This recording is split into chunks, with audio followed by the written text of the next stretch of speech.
Welcome to Raj news.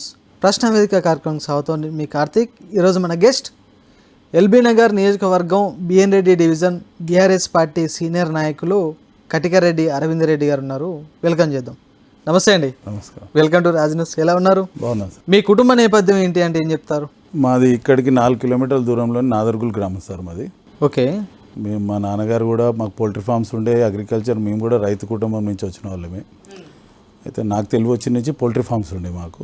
Krishna Reddy గారు కదా? కృష్ణారెడ్డి గారు మా ఫాదరు.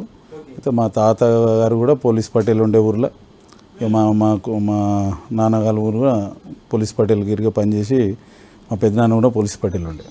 తర్వాత ఇంటర్మీడియట్ వచ్చిన తర్వాత ఇవన్నీ కూడా తీసేసారు. ఈ పోలీస్ పటేల్ గిరి అన్నీ కూడా తీసేసారు. తర్వాత కూడా మేము కూడా మా నాన్నగారు కూడా వ్యవసాయం ఆధారపడినటువంటి కుటుంబం మొత్తం కూడా మాది.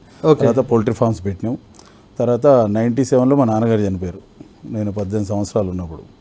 తర్వాత 97 నుంచి 2003 వరకు నేను కూడా పోల్ట్రీ ఫార్మ్సే నడిపాను.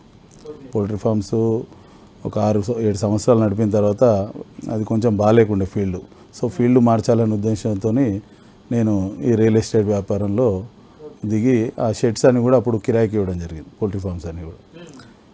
తర్వాత రియల్ ఎస్టేట్లోనే పూర్తి నిమగ్నమైన తర్వాత 2009 నుంచి ఈ రాజకీయ ప్రజాక్షేత్రంలోకి వచ్చినాం. పిఆర్పి సామరంగారెడ్డి గారు మా బాబాయ్ అవుతారు. ఆయన అప్పుడు పిఆర్పిలో జాయిన్ అయ్యారు. జాయిన్ అయిన తర్వాత అరే మన కుటుంబంలో ఒక వ్యక్తి ఎమ్మెల్యేగా పోటీ చేస్తారు, మనం అందరం కూడా ఆయనకు అండగా నిలబడాల్సిన అవసరం ఉందని చెప్పేసి మా బంధువులందరూ కూడా ఒక మీటింగ్ ఏర్పాటు చేసి అక్కడంతా కూడా చర్చించుకున్నారు. తర్వాత అరే బాగానే కరెక్టే కదా, మన ఇళ్ళల్లో ఒకరు ఎమ్మెల్యే అయితే బాగుంటుంది అన్న ఉద్దేశంతో అప్పుడు ఆ రోజు ఆయన అంటే పిఆర్పిలో జాయిన్ కావడం జరిగింది 2009లో.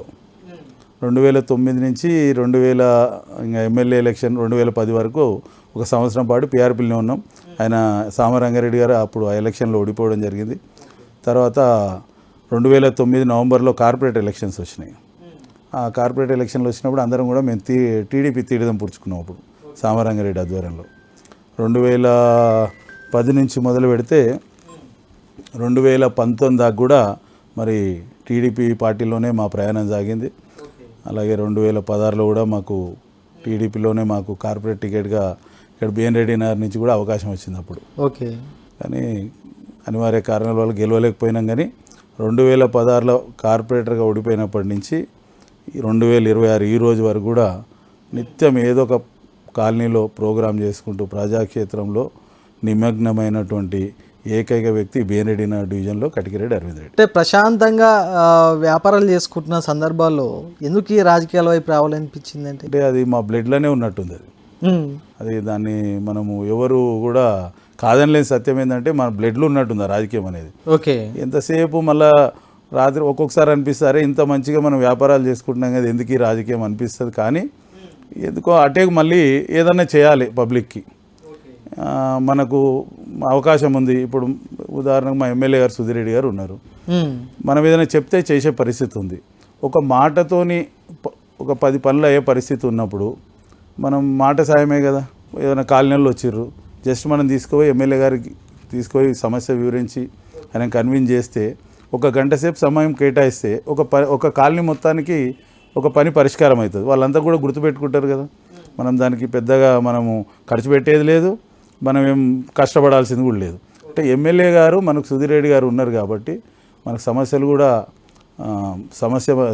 తీరే పరిస్థితిలో ఉన్నాయి. కాబట్టి మనకు మాట సాయం చేస్తే మనకు పేరు వస్తుంది, పార్టీకి పేరు వస్తుంది, సుధీరన్నకు పేరు వస్తుంది, అందరికి పేరు వస్తుంది. కాబట్టి మనకు ఉన్న అవకాశాన్ని సోర్సెస్ అన్నీ ఉన్నప్పుడు మనం ఎందుకు ఉపయోగించకూడదనే ఆలోచనతోనే మనం పబ్లిక్కి ఈరోజు కూడా మన కార్పొరేటర్గా ఉన్నా లేకున్నా మనతోని పని అవుతుంది అనుకుంటున్నాం కాబట్టి పబ్లిక్లో ఉంటున్నాం. రైట్. అదేవిధంగా గతంలో ప్రజారాజ్యం పార్టీ, ఆ తర్వాత టీడీపీ పార్టీ, నెక్స్ట్ తర్వాత TRS party, present BRS party. అంటే అరవింద్ రెడ్డి గారు పార్టీలు మారడంలో ఏ ఎండకు ఆ గొడుగు పడతారన్న విమర్శలు వస్తున్నాయి.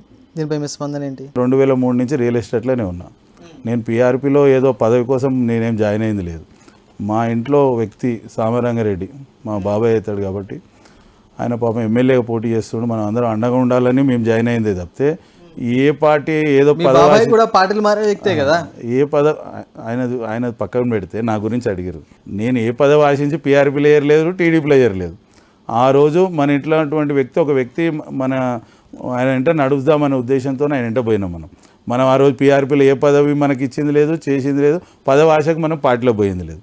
తర్వాత ఆయన పీఆర్పీలో ఎమ్మెల్యేగా ఓడిపోయిన తర్వాత టీడీపీలోకి వెళ్ళాడు.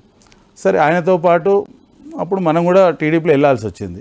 టీడీపీలో వెళ్ళినాం. తర్వాత ఆయన కొన్ని తప్పుడు నిర్ణయాల వల్ల సరైన నిర్ణయాలు తీసుకోలేక రాజకీయాల్లో కొంచెం వెనుకబడ్డ మాట వాస్తవం.